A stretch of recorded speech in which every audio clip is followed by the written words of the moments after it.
Kapag hindi ka nagparamdam, hindi lang siya nagtataka. Unti-unti kang nagiging mahalaga sa katahimikan. Sa panahon ng mabilis ang reply, emojis, chat, at endless stories, isang bagay ang may kakaibang epekto, katahimikan. Hindi mo kailangan ng long messages o sweet quotes para maparamdam ang presensya mo. Minsan, ang hindi mo sinasabi ang mas nararamdaman niya. At dito pumapasok ang stoic hack. Kapag hindi ka nagparamdam, hindi ibig sabihin wala ka ng halaga. Minsan doon ka pa mas nagiging valuable. Laging mong iniisip, baka mawala siya kung hindi ako magparamdam. Pero minsan, mas nararamdaman ka ng isang babae kapag wala ka. Presence creates comfort. Pero absence creates tension. At doon sa tension na yon, nagsisimulang umusbong ang tanong, nasaan na siya? Kapag hindi mo siya kinukulit, nagiging misteryo ka. At ang misteryo ay malakas na magnet sa emosyon ng babae. Sabi ng Stoic philosopher na si Epictetus, we suffer more often in imagination than in reality.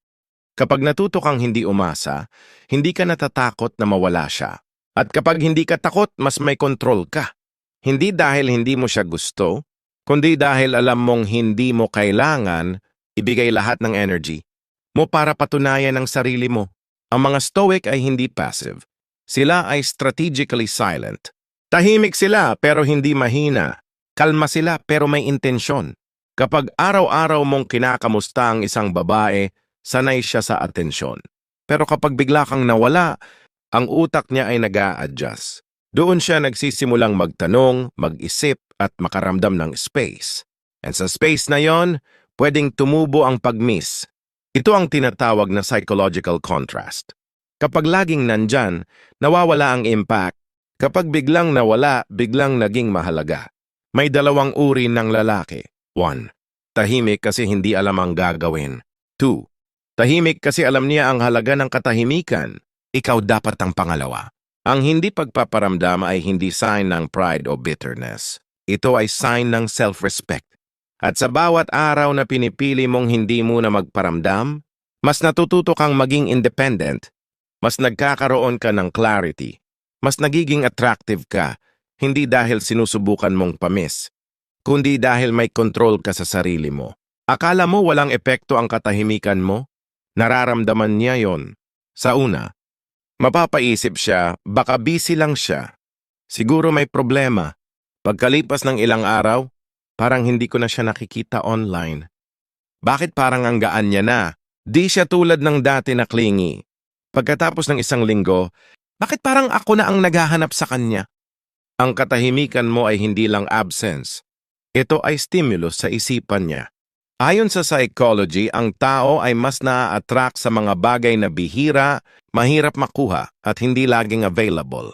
Kapag ikaw ang lalaking laging available, hindi ka na bagong balita. Pero kapag ikaw ay controlled, disciplined at silent, nagiging tanong ka. At kapag ikaw ay tanong, ikaw ay misteryo. Akala ng iba, pag di ka nagparamdam, parang nawawala ka sa eksena. Pero sa Stoic mindset, ang hindi pagpaparamdam ay intentional message. Kaya kong hindi umasa. Kaya kong hindi maghabol. At kaya kong piliin ang katahimikan kaysa mawalan ng respeto sa sarili. Hindi mo kailangang i-block. Hindi mo kailangang magparinig. Hindi mo kailangang i-post na I'm better off. Tahimik ka. Pero buka. At yan ang nararamdaman ng babae. Ang bigat ng presence mo kahit wala ka. Paano kung wala siyang response? Paano kung hindi siya nag-message? Still, hindi ibig sabihin wala siyang naramdaman. Emotions don't always show in actions. Pero ramdam niya yan. Ang mahalaga, ikaw mismo ang nakaramdam ng power ng katahimikan. At sa process na to, gumaan ang isip mo. Lumalim ang self-worth mo. At natutunan mong hindi mo kailangang habulin ang hindi handang lumapit. Ang hindi pagpaparamdam ay hindi lang strategy. Ito rin ay season of rebuilding.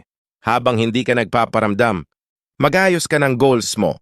Magbasa ng Stoic books o makinig ng podcast.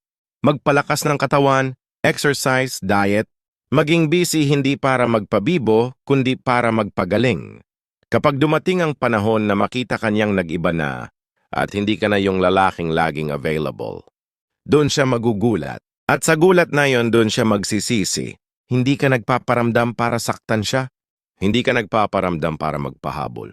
Hindi mo siya ginagantihan. Pinipili mo lang ang sarili mo. At sa pagpili mo sa sarili mo, mas nagiging makapangyarihan ka.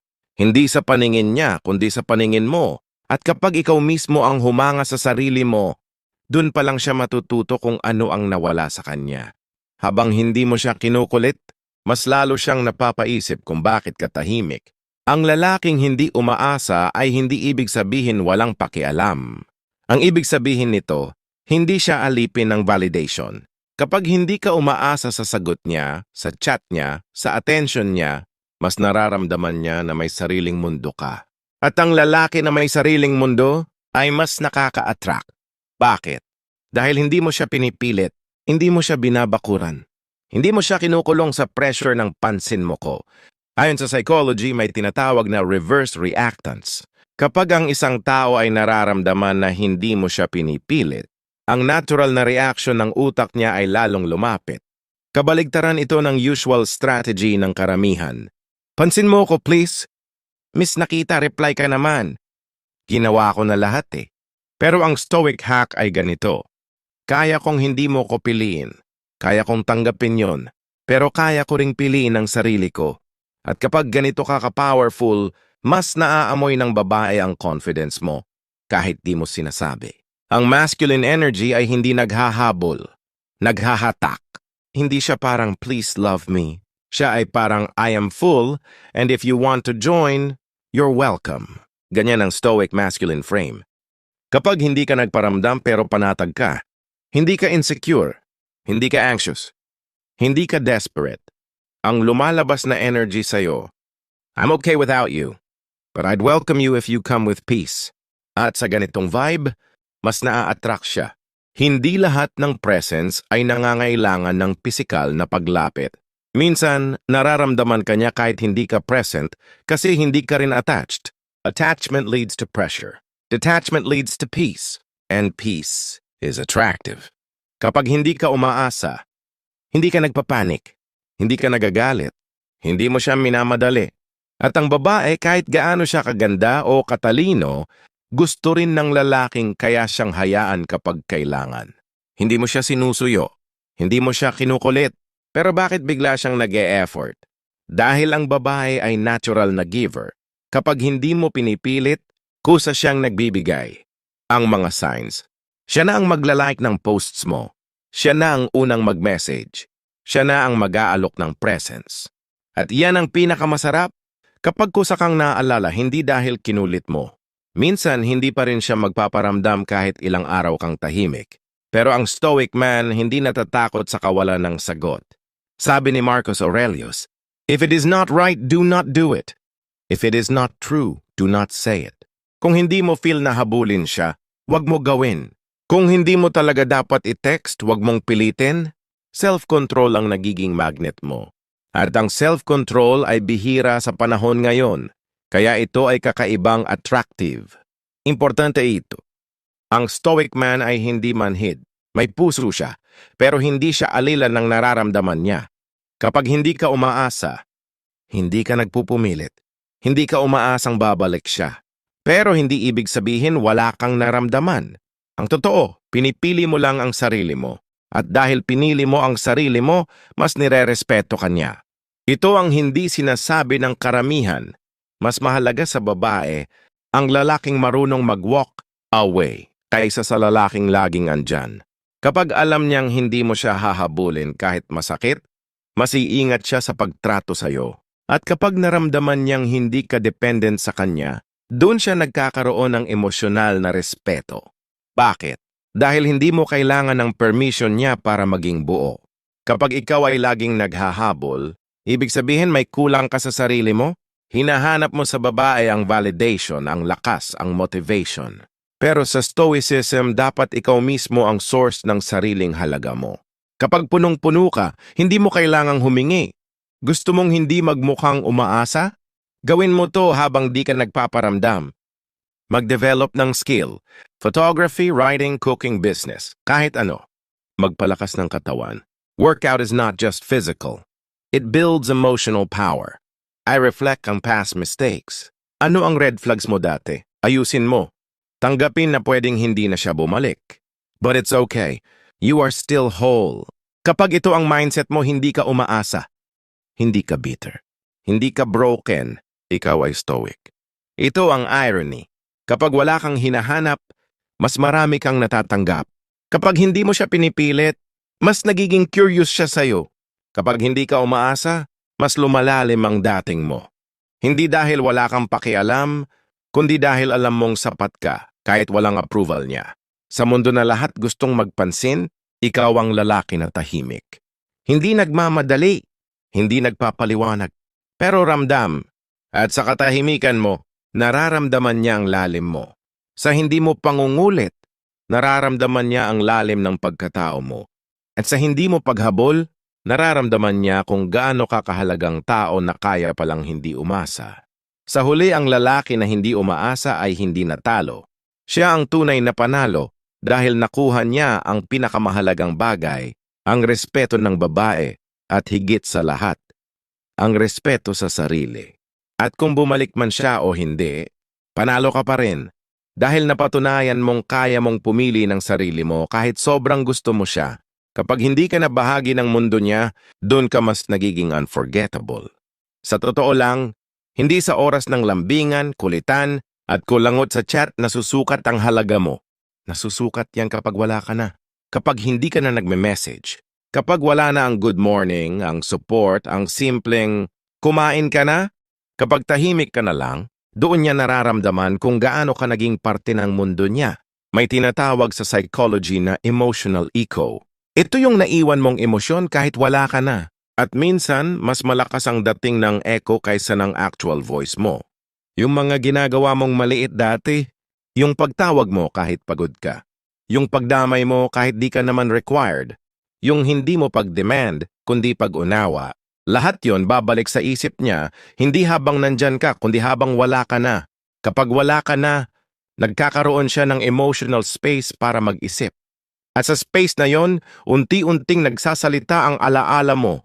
At habang di ka nagpaparamdam, lahat ng taong sumunod sa'yo, ikukumpara niya sa'yo. Lahat ng jokes nila, ikukumpara niya sa sense of humor mo. Lahat ng concern nila, ikukumpara niya sa pag-unawa mong hindi kailanman pilit. At kahit hindi niya sabihin, nararamdaman ka niya. Kapag sinabi mong mahalaga ka, madalas nakakalimutan yan. Pero kapag pinili mong manahimik at wag pilitin ang sarili mo sa buhay ng isang tao, dun ka mas naalala. Dahil ang silence mo ay hindi ka walang pake, it's iwaiksik. Paggalang sa desisyon niya, paggalang sa sarili mo, paggalang sa kung anong dapat talagang mangyari. At sa katahimikang iyon, nararamdaman niya kung gaano ka nag-mature. Sa dami ng lalaking nagmo-move on sa isang gabi, sa dami ng lalaking nagpo-post ng new life, new me after breakup, ikaw ang lalaking hindi maingay. Tahimik ka lang, walang bitterness, walang look at me, I've changed. Pero habang ginagawa mo yon, mas naiiba ka sa lahat ng dumaan sa buhay niya. And sa pag-iba mong yan, mas naiisip ka niya. Sinasabi ng iba, kung iniwan ka, burahin mo na. Pero sa Stoicism, hindi lahat ng bagay kailangang burahin para matahimik ka. Ang tunay na Stoic man, hindi nagbubura ng nakaraan. Tinatanggap niya ito. Hindi mo na siya kinakausap. Hindi mo na siya tinatawagan. Pero kapag naalala mo siya, hindi ka nasasaktan, kalmado ka. At sa kalmadong yan, doon mo mararamdaman na naghilom ka na. Alam mo ba kung ano ang pinaka-powerful na paraan para ma-miss ka? Yung magbago ka nang hindi mo siya sinasabihan. Gumanda ang katawan mo. Lumalim ang pananaw mo. Umayos ang finances mo. Tumikas ang paninindigan mo. At kapag narinig niyang, uy, si pangalan mo, iba na ngayon, bigla siyang mapapaisip, bakit hindi ko na siya kasama habang naging ganun siya? At yun ang tunay na regret. Hindi dahil iniwan ka niya, kundi dahil nagbago ka habang wala siya. Hindi mo na alam kung saan siya pupunta. Hindi mo na alam kung sino nakasama niya. Hindi mo na alam kung paano na ang buhay niya.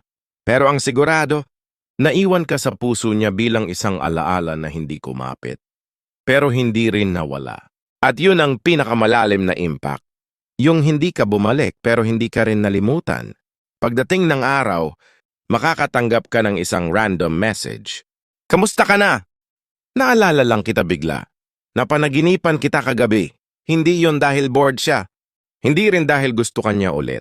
Minsan, simpleng dahil hindi ka na niya martakasan sa isip niya. At ang dahilan? Tahimik kang umalis, pero buo kang naiwan. Ang stoic man, hindi nangangarap ng balikan. Hindi umaasa ng closure. Hindi humihingi ng huling pag-uusap. Dahil alam niya na minsan, ang hindi mo pagsabi ng paalam ay mas malakas kaysa sa salitang, mahal pa rin kita. Kapag pinili mong umalis ng tahimik at hindi ka na bumalik, dun ka lang talaga mamimiss. Hindi mo kailangang iparamdam ang presensya mo para lang mapansin. Minsan ang pinakamalalim mong epekto sa puso ng babae ay nangyayari sa panahon na hindi ka na bahagi ng buhay niya. Katahimikan mo ang nagsalita, disiplina mo ang nagmarka, pagbabago mo ang naiwan. At sa dulo ng lahat, hindi ikaw ang nawala, ikaw ang hindi niya kayang kalimutan.